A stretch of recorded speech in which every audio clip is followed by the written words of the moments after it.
Good morning. Thank you for the interview. Could you please introduce yourself? Yes, my name is Erika Arganda. I work in Fundación Azteca and I'm in charge of educational projects.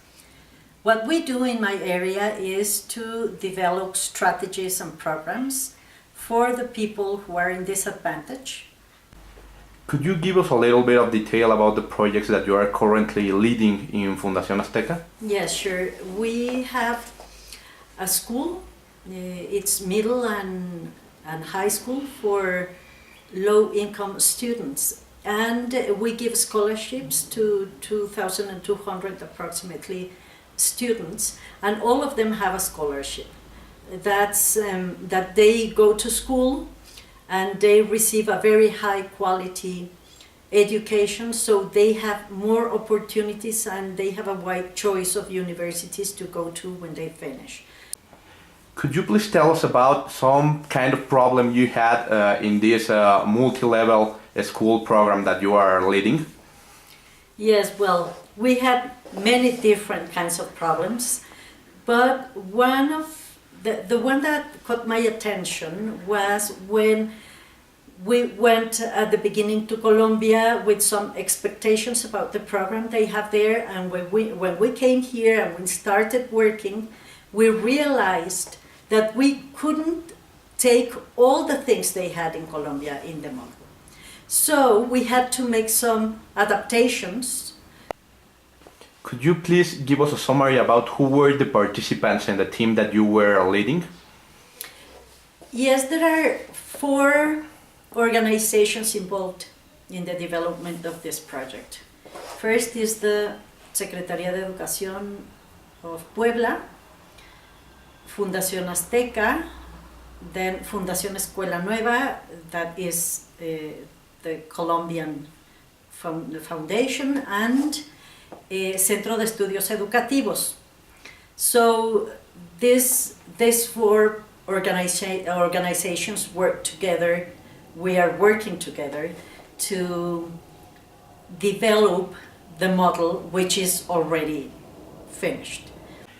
Could you please talk to us about the relationship you had with the education union in order to achieve a success in this project?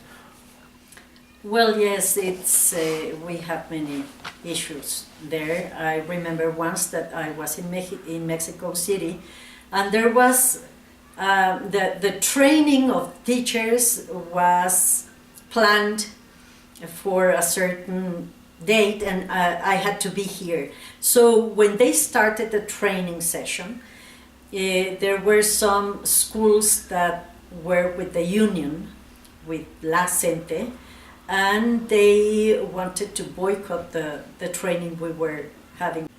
Could you share with us what did you do in order to make your team work efficiently? Well, yes, I think that it's a combination of different facts. I think that to make a team work properly, the first thing you have to do is to make sure that they understand the objective of the project. Even when there is no recipe to build a successful team, what were the key elements you were looking for?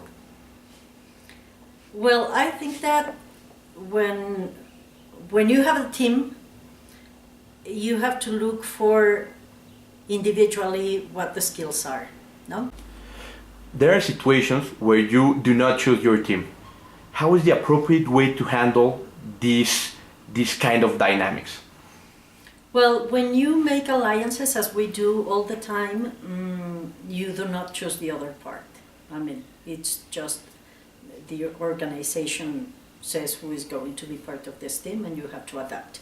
So I think that in this case, it is important to have the goal clear and the functions. What is that organization going to do and what you are going to do?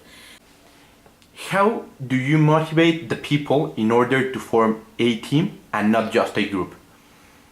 I think that here communication is very important. It is important as well to be aware that you don't have to give positive feedback all the time. You see, when things are not going right, you cannot say they are right.